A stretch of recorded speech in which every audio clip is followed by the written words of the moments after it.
Shalom saudara yang dikasihi Tuhan, kita berjumpa lagi dalam satu program, bukan hanya program tetapi satu kebiasaan yang menarik dan yang berkenan kepada Allah.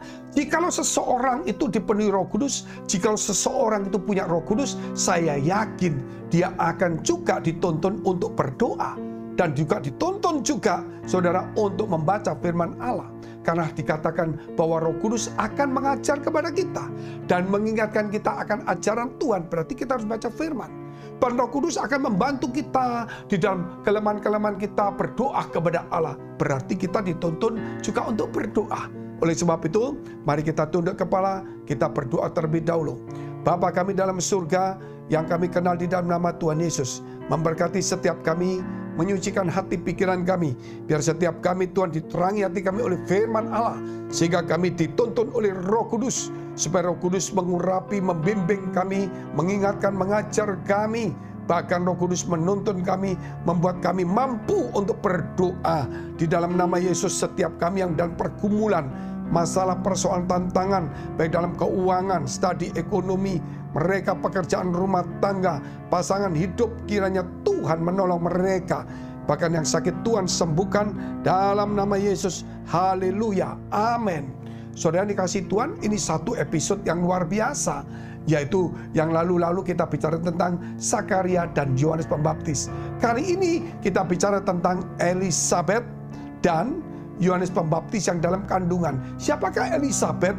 Itu istri dari Imam Zakaria. Siapakah Imam Zakaria? Sebelum kelahiran Yesus Kristus, di zamannya itu adalah keimaman, yaitu setiap tahun satu kali imam-imam besar diundi. Siapa yang terundi dia boleh masuk ke ruang Maha Kudus. Ketika mereka masuk di ruang Maha Kudus yang ada tirainya, disitulah Imam Zakaria berjumpa dengan malaikat Gabriel. Kemudian malaikat Gabriel memberitahu bahwa dia akan mendapatkan seorang anak di tengah-tengah usianya yang tua, dan di mana saat itu istrinya sudah mandul. Tetapi itulah yang disampaikan Tuhan. Dan nama anak itu adalah Yohanes, dan dialah Yohanes Pembaptis yang penuh dengan Roh Kudus, yang akan membuka jalan bagi Tuhan dan menyiapkan umat yang layak bagi Tuhan. Dan apa yang terjadi kemudian? Kita lihat firman-Nya. Lukas pasal 1 ayat 20 sampai dengan 25. Sesungguhnya engkau akan menjadi bisu dan tidak dapat berkata-kata sampai kepada hari di mana semuanya ini terjadi. Karena engkau tidak percaya akan perkataanku yang akan nyata kebenarannya pada waktunya. Sampai di sini dulu saudara.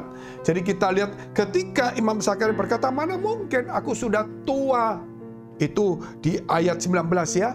Di mana dia berkata, mana mungkin. Tetapi saat itu Gabriel berkata, aku Gabriel, aku diutus Tuhan datang kepadamu. Dan kemudian dia berkata bahwa kamu akan bisu. Ya, karena kamu tidak percaya sampai anak itu lahir. Dan kita lihat apa yang terjadi kemudian. Kita lihat ayat selanjutnya. Sementara itu orang banyak menanti-nantikan Zakaria. Mereka menjadi heran bahwa ia begitu lama berada dalam bait suci. 22. Ketika ia keluar, ia tidak dapat berkata-kata kepada mereka. Dan mengertilah mereka bahwa ia telah melihat satu penglihatan di dalam bait suci. Lalu ia memberi isyarat kepada mereka sebab ia tetap bisu. Sehingga saudara, kalau kita melihat teman-temannya heran, kok lama sekali ini di dalam bait Allah. Mereka tidak tahu. Karena itu kan dilindungi atau saudara ditutup oleh tirai. Setiap orang yang masuk kan pasti melewati tirai. Sehingga mereka nggak tahu apa yang terjadi begitu lama. Begitu waktu dia keluar, dia bingung. Loh, kenapa kok bisu, nggak bisa bicara? Dan Zakaria mulai ngomong, saudara, memberikan tanda-tanda, saudara, bagaimana dia sudah bisu, nggak bisa bicara, dia nggak bisa ngomong. Tetapi saudara, mereka boleh menyadari bahwa ternyata Imam Zakaria pasti mendapatkan penglihatan, yaitu sesuatu yang hebat di mana Allah berjumpa dengan manusia. Di mana Allah, saudara, mengutus malaikatnya untuk memberitakan berita yang luar biasa, yaitu tentang kelahiran Yesus yang sebelumnya dimulai dengan kelahiran Yohanes Pembaptis. Oleh sebab itu saudara, kalau kita percaya kepada Tuhan, itu bukan hal yang mudah. Itu pekerjaan Roh Kudus, itu pekerjaan Allah. Kenapa? Untuk mendatangkan Yesus di muka bumi ini, itu Roh Kudus bekerja luar biasa. Sampai saudara kita tahu, diutuslah seorang nabi yang besar bernama Yohanes Pembaptis untuk mendahului Yesus. Luar biasa. Sehingga kalau kita hari ini percaya Yesus, jangan main-main. Saudara, peranan Roh Kudus, ya, pesan-pesan nabi bahwa kita harus menjadi umat yang layak bagi Tuhan. Itu harus kita sadari. Apa terlebih lagi Yesus mati bagi dosa kita. Sehingga kita jangan menjadi Kristen, saudara, Kristen yang tidak percaya seperti Imam Zakaria. Akhirnya kita menjadi bisu. Pak, saya nggak bisu, Pak. Saya bicara, saya ngoceh, saudara. Tetapi saudara, bisu bicara kebenaran, bisu bicara keadilan, bisu bicara tentang siapa Yesus. Bisu tidak membicarakan tentang Injil itu. Saudara cuma lancar bicara tentang ekonomi, tentang perdagangan, masa lalu, gosip, saudara, untuk dosa-dosa orang lain. Tetapi saudara tidak pernah bisa bicara tentang masa depan, yaitu bicara tentang Injil, kebenaran dan keadilan. Oleh sebab itu, berhentilah kita berbicara tentang masa lalu, persoalan kita, dan kesalahan orang lain.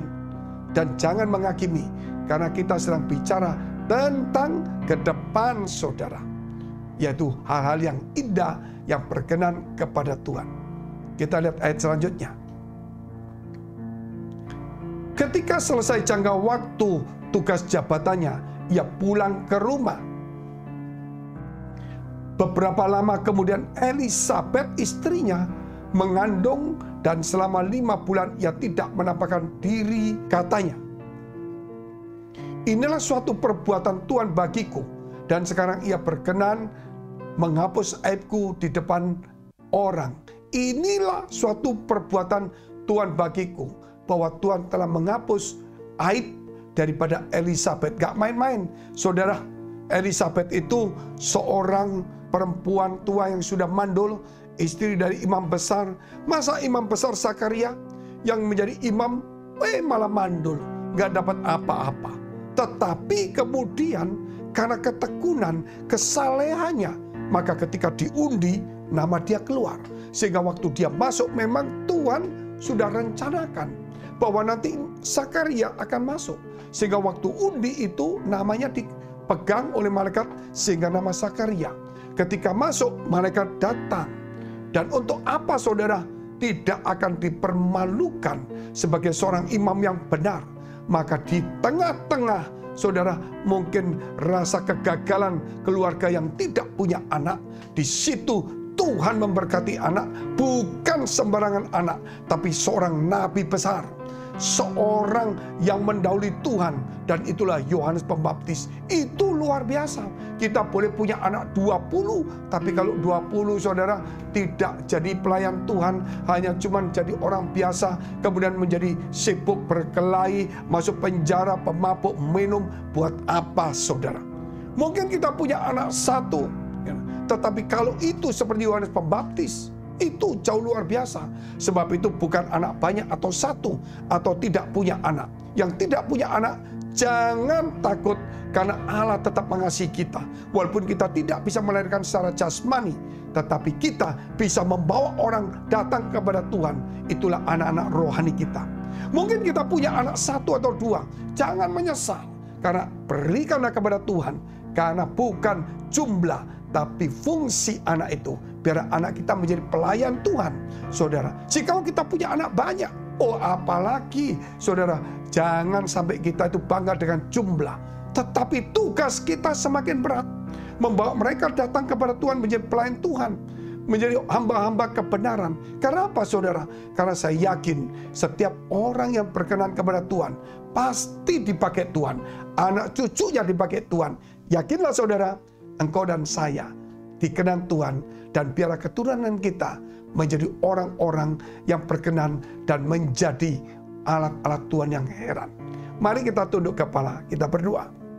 Terima kasih pada Natal seperti ini Tuhan, supaya setiap kami boleh mempersiapkan diri kami, supaya kami hidup percaya, supaya kami Tuhan boleh membawa Tuhan dalam hidup kami, supaya anak kami, keturunan kami boleh dipakai Tuhan, bahkan diri kami juga boleh menjadi berkat bagi banyak orang. Jikalau di antara kita Tuhan ada masalah, persoalan, tantangan, pergumulan yang sakit, Tuhan tolonglah kami, Tuhan tolonglah kami. Mari saudara, engkau yang dalam pergumulan, engkau yang punya masalah, engkau yang punya persoalan, tantangan begitu rumit, baik keuangan, ekonomi, studi, karirmu, pasangan hidup, masa depanmu, apa saja, biar engkau tumpangkan tanganmu di dadamu. Dan kau yang sakit, tumpangkan tanganmu bagian sakit.